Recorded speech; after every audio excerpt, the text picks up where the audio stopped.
Bismillahirrahmanirrahim. Assalamualaikum warahmatullahi wabarakatuh. Alhamdulillahilladzi nahmaduhu wa nasta'inuhu wa nastaghfiruh wa na'udzu billahi min syururi anfusina wa min sayyiati a'malina. May yahdihillahu fala mudilla lahu wa may yudlil fala hadiyalah. Wassalatu wassalamu ala asyrafil anbiya'i wal mursalin sayyidina wa maulana Muhammadin wa ala alihi wa sahbihi ajmain, amma ba'd. Para pendengar, para penonton, para pencinta ilmu yang dirahmati Allah Subhanahu wa Ta'ala, marilah kita pada pagi hari ini pertama-tama menyatakan puja dan puji syukur kepada Allah Subhanahu wa Ta'ala atas segala rahmat dan karunia yang dianugerahkannya kepada kita sekalian, sehingga kita tetap dalam keadaan sehat walafiat, dan kita dapat melaksanakan tugas-tugas keseharian kita dan melaksanakan ibadah-ibadah kepada Allah dalam keadaan sehat. Selanjutnya, untuk mengisi tausiah keagamaan pada hari ini, hari Sabtu, tanggal 24 Oktober 2020, saya masih ingin menyampaikan tema hakikat taubat bahagian keempat. Subtema pada hari ini adalah fungsi taubat dan macam-macam dosa besar. Para pendengar, para penonton yang dirahmati Allah Subhanahu wa Ta'ala, bagi orang-orang yang merasa pernah melakukan dosa, perbuatan taubat berfungsi mengembalikan dirinya ke jalan yang benar setelah melakukan penyimpangan dari jalan Allah, atau mengembalikan diri mereka ke jalan yang diridhoi oleh Allah setelah melakukan hal-hal yang bertentangan dengan tuntunan Allah Subhanahu wa Ta'ala. Perbuatan taubat pada umumnya selalu dikaitkan dengan permohonan pengampunan dosa-dosa yang pernah dilakukan sebelumnya. Bagi orang-orang yang merasa tidak melakukan dosa atau kesalahan, perbuatan taubat berfungsi sebagai upaya untuk meningkatkan kesadaran untuk selalu patuh terhadap perintah Allah dan meninggalkan larangan-larangan Allah, dan sebagai upaya untuk meningkatkan kualitas iman, serta menjadi upaya untuk meningkatkan kualitas zikrullah, yang kesemuanya pada akhirnya meningkatkan perolehan pahala yang diberikan oleh Allah Subhanahu wa Ta'ala.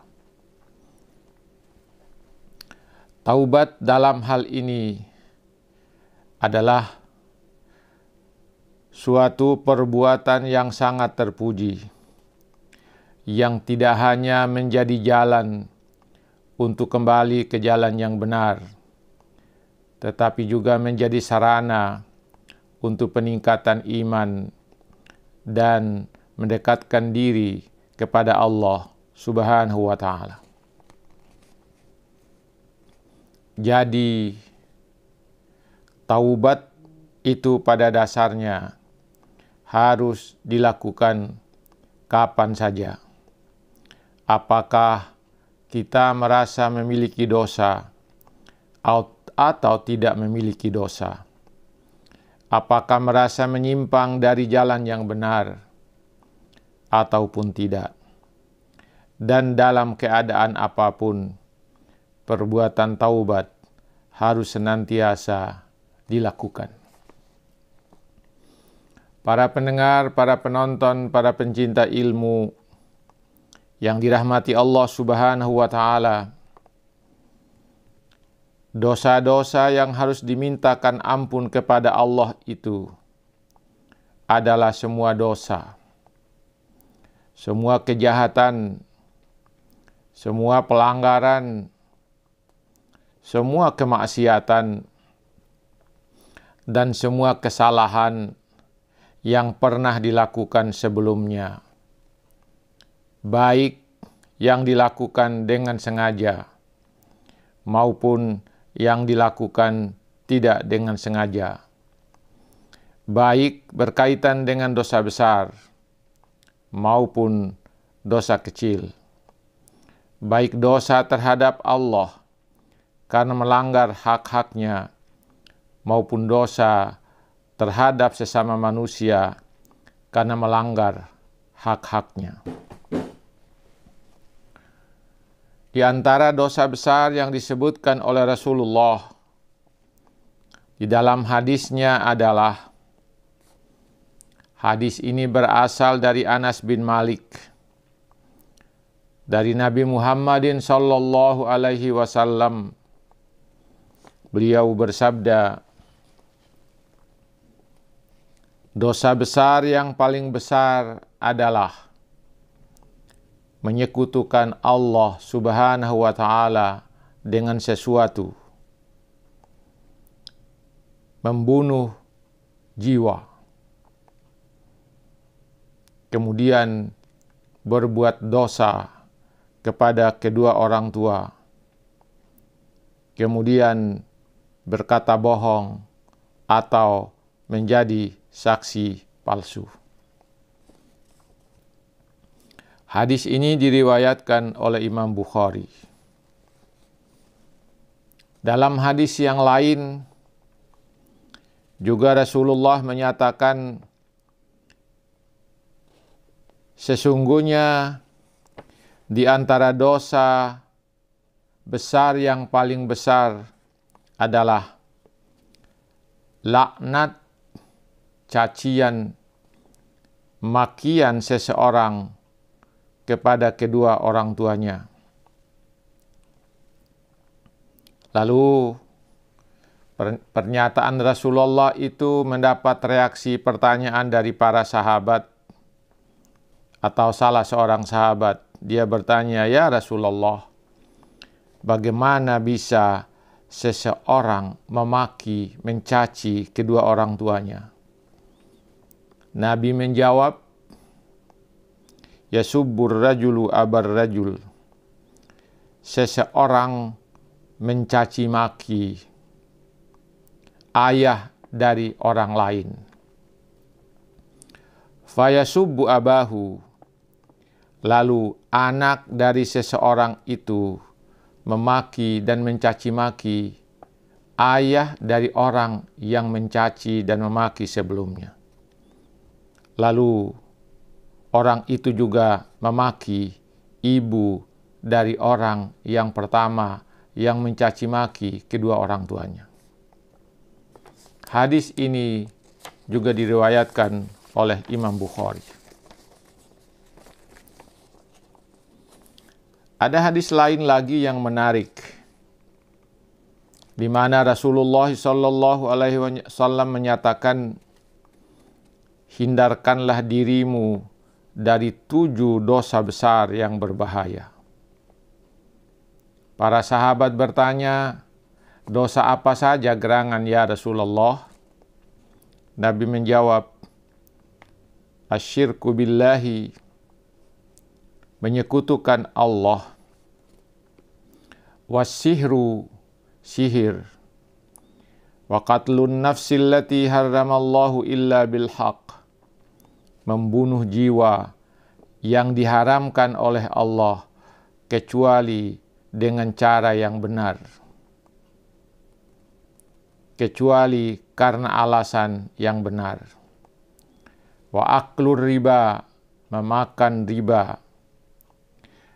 Wa aklu malil yatimi, memakan harta anak yatim. Wa tawalla yaumaz zahfi, berpaling mundur dari medan perang ketika melakukan jihad di jalan Allah.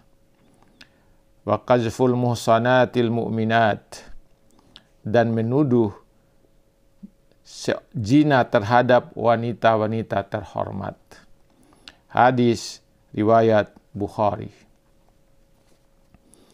Di antara dosa-dosa besar yang disebutkan dalam hadis di atas adalah sebagai berikut: menyekutukan Allah, 2, berdosa kepada kedua orang tua, sihir, berkata bohong, bersaksi palsu, membunuh jiwa yang diharamkan Allah tanpa alasan yang benar, memakan harta anak yatim, makan riba, berpaling mundur dari medan perang, menuduh zina terhadap wanita-wanita terhormat.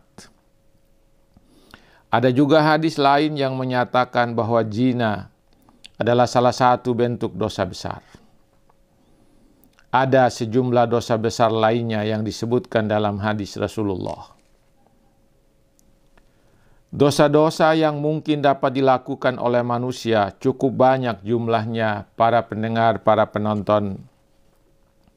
Menurut Abul Abbas Ahmad bin Muhammad bin Ali bin Hajar al-Makki al-Haytami dalam bukunya Az-Zawajir,